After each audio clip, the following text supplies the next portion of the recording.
This is my 1992 Mark One Fox. So I actually bought this car to restore it and to actually prove to myself that I didn't fail with my first car. So as you can see, it has a couple of rust spots. Here, there's the roof racks that's also a little bit beat up. In turn, making the roof, as you can see where the water goes, it's rusted there. So there's a stickers there that will go. And then there's this hole here, which I'm gonna coin the bullet hole. So yeah, this is how it looks like from the rear. It's the Tripa variant, meaning it's like the lowest spec that you can find in the Foxes. Yeah, so I actually like the shape of the car, hence I got this one. I'm more into boxy cars, as you can see. So yeah, this is the side profile.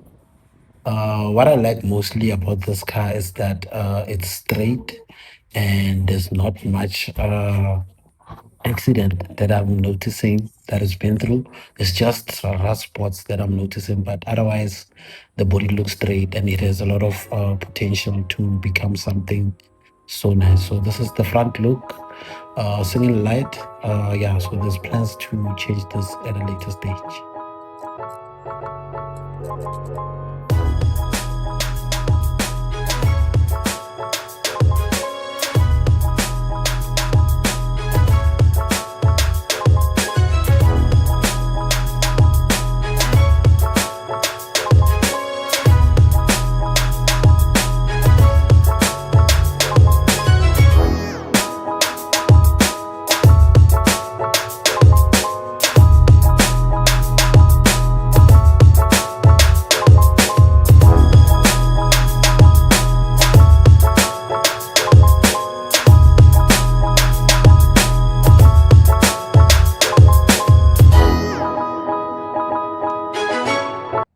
Before even cleaning the engine bay, there's a very important mod that we need to install. And to do that, we need to loosen these four nuts and then remove the carburetor with me. So let us remove these four nuts and then remove this carburetor. We will also be doing a light service on this one because we just got the car. We don't know what might be wrong with it. So yeah, let us remove it. Here we are removing the accelerator cable. We are also removing the vacuum lines that provides vacuum for the second stage. That's the choke right there, also being removed. And then after that, we're gonna remove the petrol lines to make sure that everything that's attached to the carburetor is removed so that we can remove it completely, take it upstairs, and then work on it a little bit. So for now, what's left is the main line. And then after that, there's gonna be the earth wire, if I'm not mistaken. And then we will be removing the carburetor. So as we can see, I'm disconnecting the wire, the idle sensor wire at the back. And then there's more vacuum lines right there at the back again. I'm gonna use a flat screwdriver to try and remove it. So there goes the earth wire from the carburetor to the engine block. So we're removing that one. It's gonna take a number 10. So there's me putting it back because I just removed it. Make sure that I don't lose it. There we go. So now making sure that all of the four nuts are loosened all the way to the top, and then we remove the carburetor finally.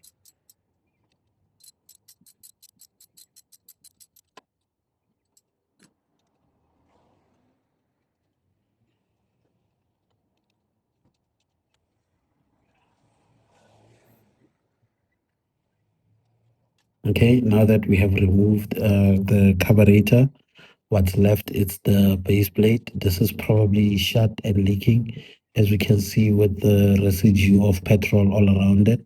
So we just going to remove this and chuck it into the bin and put in a new one here.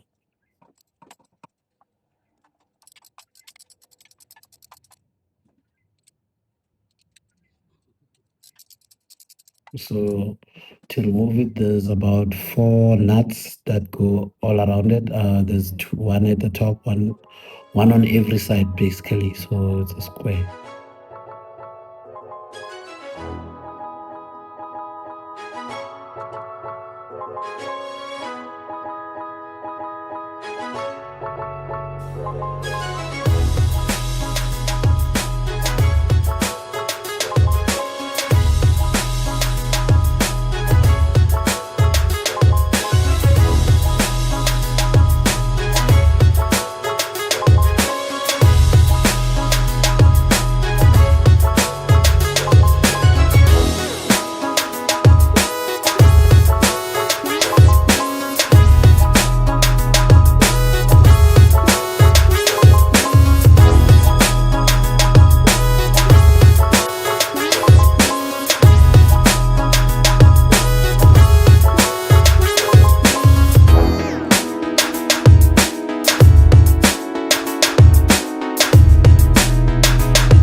I'm pretty sure you can't wait to see what's inside the box.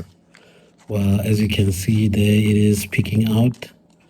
It seems to be made of aluminium, and there we have it, the aluminium base plate. So this one, I don't think we will need to replace it anyhow. So this is where I got it from Side Hustle Garage. Please tell them to sponsor me next time. I won't be doing any more free promos. But anyway, this is how the product looks like.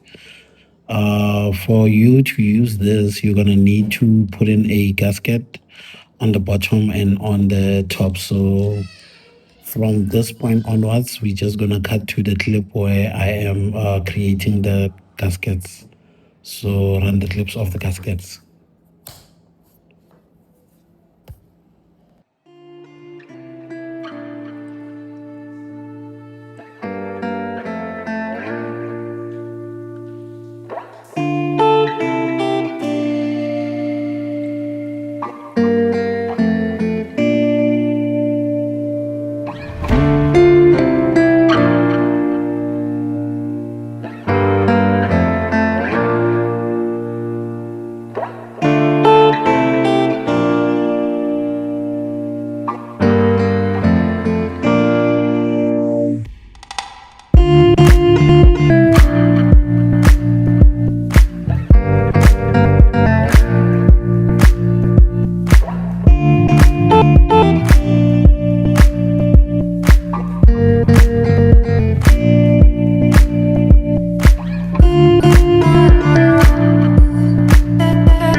Just basically removing all of the Phillips head on the top of the carburetor itself.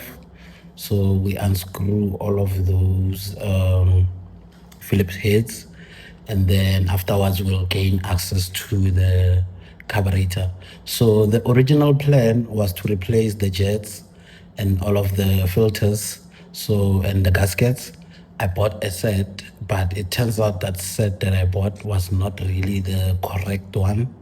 So yeah, what I will do now is just I'll use the carburetor cleaner after opening this thing to just make sure that I clean the jets and all of the the dirt that's there. You will see, I mean, in the coming minutes now, how dirty this carburetor was. But at the end of the day, the whole goal is to just make it clean and make sure that the car runs as efficiently as possible, you know. So yeah, there we go. I'm done unscrewing each and every one of those things. So I'm just gonna put this top part upside down so that we don't bend the float.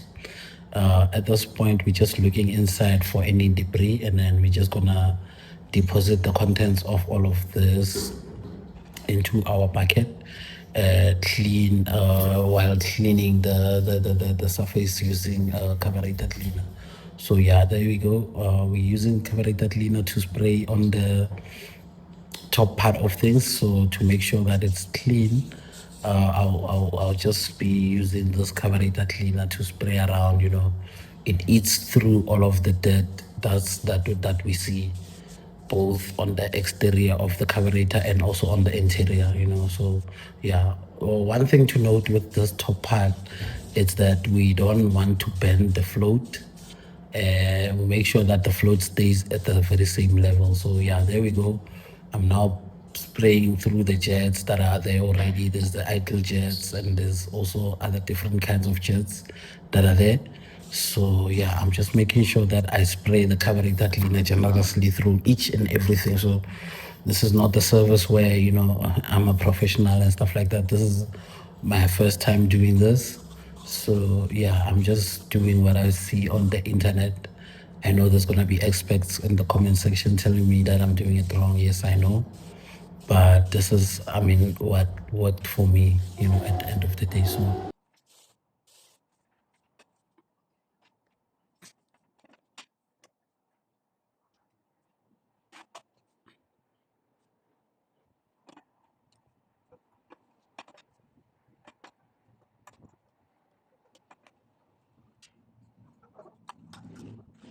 So I was using the lid to put all the jets so that I don't lose any of them.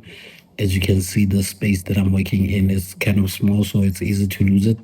So I kept the lid of the carburetor cleaner itself as the thing. So this is, so from this point going forward, we just taking everything back together that we took apart, making sure that everything is clean and it's not, there's no blockages, so that we can make it ready for getting it back into the car. We are back in the car.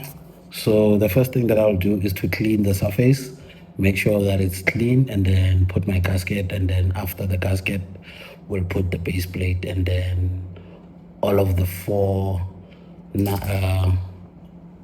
screws, or I don't know what you would call them, they will fall in place. So basically, I'm just making the holes bigger. Remember, I made the gasket myself, so it's struggling a little bit to get these fasteners into the thing. So what I decided to do is to just make sure that they are in, and then tighten them while they are on the manifold itself. So yeah, this is me just tightening it down, making sure that I don't fasten it too you know, too spec as yet, so that it goes down straight. So yeah, I'm just busy tightening it down. After everything is driven down, then that's when I'll use my ratchet and tighten it more, you know. So yeah, this is the part where I'll be doing that. So in the meantime, after this, this is the carburetor. As you can see, the gasket is already onto the carburetor. I'm putting on the carburetor there and then tightening the back, the four fasteners that tighten the carburetor to the base plate. So this is also having a gasket in between to make sure that there is no leaks. So this is that part. And then after fastening all of this, we'll be returning the airbox back together.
She doesn't seem to have a lot of, she seems to have a very close knit.